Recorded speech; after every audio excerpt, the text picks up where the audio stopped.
down at the University of Oregon, where Oregon Media Days were on hand, and so were you. Yeah, man. Yesterday was a really fun day.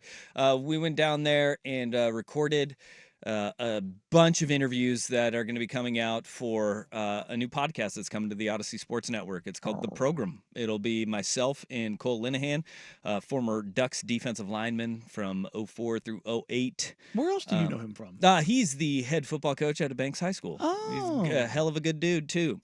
And so we got a bunch of interviews. Dan Lanning, we got Kobe Savage, Jabbar Muhammad, Noah Whittington, Jordan James, Bryce Betcher, Marcus Harper, Josh Connerly, Jordan Birch, and really a bunch of good and fun interviews that we got down there at University of Oregon Media Day. And it's interesting, man. It was so weird walking in there and seeing like the Oregon backdrops now with Big Ten logos all over it, right?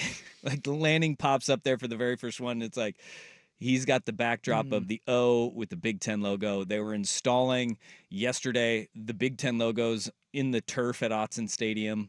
Because now it's actually official. Yeah. Yeah, well, as I think As on of Friday? Friday it'll be, or Thursday it'll be official that August turns, and then Friday the 2nd is when they're official members of the Big Ten. But it's a new era in Oregon football, which is kind of weird that It is. that we're still kind of going through this transition. But I found it a big shift from what we have seen in years past with this Oregon program. And you're not going to get it from coaches, and you really didn't get it like the players coming out and saying it directly. But when you talked about expectations of this year, when you talked about why guys chose Oregon and why they went to the University of Oregon, it was a shift from being competitive, starting something, building something, into there's championship conversations with the players and saying what their expectations and what their goals are is to win a national title. And it's not just like, I want to build something to get to that point. It is that one of the reasons why, whether it's, Kobe Savage or Jabbar Muhammad, Jabbar Muhammad, he said it directly. Like, I played for a national title last year at Washington. I want to go. And I looked at the landscape of college football, and I knew what was here at Oregon. I want to come down and be a part of a team that can win a national title this year. And that is a dramatic shift from being competitive, building something, to no, that's why we come here, is that expectation. Yeah. And there isn't like a shying away from that being an elephant that is in the room, right? And, you talk about the way that you go about it, and it's not in a way that we should win a national title, we expect to be in the national title game. It's no. That's the collection of talent that we have here, and that's where we're at. And it's no longer playing the all shucks little guy and little engine that could. You go into a Big Ten in a preseason rankings, they will be in the top 5, top 4, where pretty much wherever Nationally, you look. yes. They're Cleveland.com had them as the number 2 team in the Big Ten, only to Ohio State, right? That is a dramatic shift from what we have seen in the evolution of this Oregon program. Is guys were always like, hey, the goal is to win a title, right? But it seems like there is this, I don't know if you want to call it a swagger about them, a confidence. It's not in a cocky way. No, we talked about this when you were gone, and I wanted to highlight this as I am avid Duck hater, and for 20 years I've been force-fed this. They're a national title contender, and they were always on the outside looking in. And you can say they made that run. It's like, sure, if everything breaks their way and everything goes their way, sure, okay. But they were always the next rung or the rung after that down. They were never on that tier. This is where I give Lanning and what they have done over the last couple of years so much credit. It does feel different. From an outsider's view, this feels and looks different. And the pushback I've always had is they get the crap kicked out of them in the trenches. That was where they always lost, and they just don't now. No, they don't. And they built that way win with depth, there. Yeah. That's the thing, and I look at them now and I don't go, if this moved to the Big Ten, let's say it happened 6 years ago, I'm going, oh, they are going to get mauled. They are gonna be in trouble. They're going to get Yeah. mauled. And I don't, that thought hasn't crossed my mind once and that about is what they are right now. That is the big shift, when Chip Kelly went down and played in that first Rose Bowl with Oregon, and Ohio State walked by him, and he was like looking up at him saying, God, I wish I had guys like these. Like they didn't have them. No, and then Chip's great line of like, yeah, we want those guys too. We want those guys. Yeah. We want some of the guys that they have there, because that is where you turn the corner and where you change your program and how your program evolves to take that next step. The fact that they had so much turnover on that defensive line this past year, when you think of guys like Popo and Brandon Dorless departing, and then you bring in Derek Harmon, Michigan State transfer, and then you bring in Jamari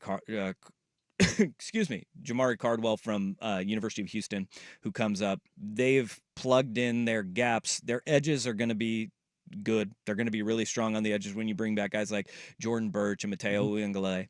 But it was the interior of that defensive line. Do they have enough depth? And they have Ware Hudson coming back this year. You've got, Jamari and Harmon coming in. They have done a really good job of filling those spots where they have the holes. But I think the thing is that turn and that difference in where they are from a program and the way they talk about heading into the season, and that confidence that they have about what the expectations are and where the bar is that the other thing that you heard, and I heard this more than any other thing, was accountability being kind of the number one thing that when we were sitting down, we were talking to guys over and over again, there was more emphasis on the accountability that players were putting on each other throughout this offseason. And it was really interesting to talk with Kobe Savage about this, because you look at the secondary, right? And you bring in Jabbar Muhammad, you bring in Kobe Savage, you got Tyson Johnson, you got Jalil Florence, Dante Manning, all guys that are coming back, but you're adding new pieces in the secondary where we don't give it enough credence or credit to the continuity and chemistry you have to have as a secondary. Think about if you're playing zone coverage, you have to trust the guy next to you that you're going to hand him off and everything's going to be okay. Man-to-man coverage, safety's got to have, a confidence in a corner to where's my help going to be from, and where do I need to go and hand off guys?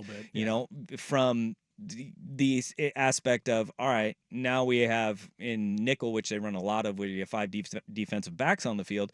All right, where's that trust in all those guys? And where do you kind of start handing those guys? When can I flip and trail behind a guy and know that safety's coming over the top?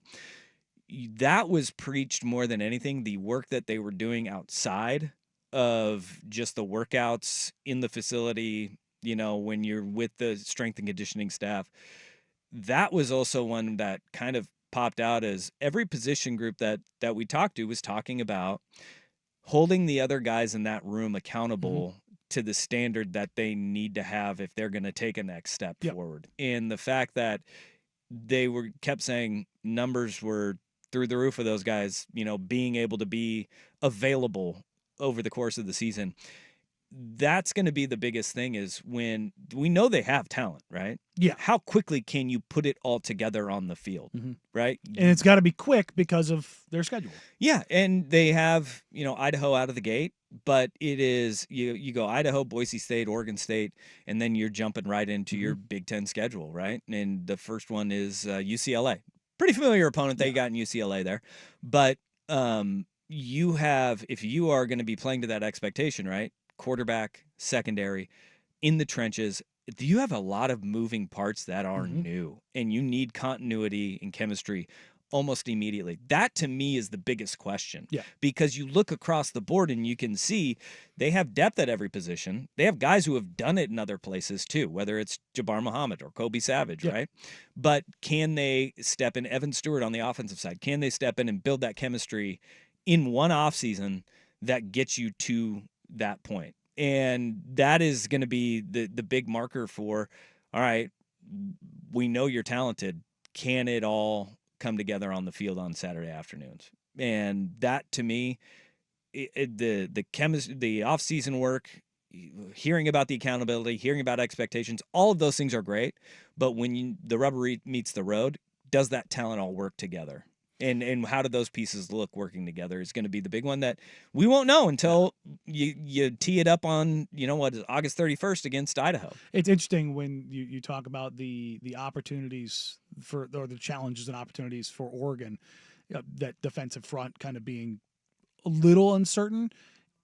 It mirrors that of Ohio State, where their offensive line is, while they have a collection of talent, there's a lot of unproven in that offensive line. Sure. So it's kind of interesting when you look at both those programs who are vying for that Big Ten title, that their challenges that they're both facing are kind of the inverse. Yeah, and the defensive line, their edges are going to be, they're deep on the edges. I mean, and then you can add, not just Jordan Birch and Uyunglele, but if you want to put Branch on there on the outside and Winston on the outside, they're set there. Yeah, there's a lot of concern of the interior linebacking core, where I sit there in the way that I see it when you have Jeffrey Bassa, who's Fiesta Bowl MVP, is on the Gursky watch list heading into this season.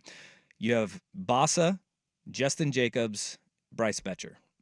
All of those guys played really damn good football. Yeah. With Jacobs, it's can you stay healthy? Yes. I think the linebacking core is actually solid. Yeah, it was that interior defensive tackle position that I think people had questions about, but Harmon and then Jamari, you bring those guys in and you're going, all right, you have built depth to go along with the young talent that you're hoping will pop this year. That is, Brandon Dorlus was so damn good. I think he was a guy that he got a lot of attention on that defense. I don't think he got enough for how good he was, because they played him inside, outside.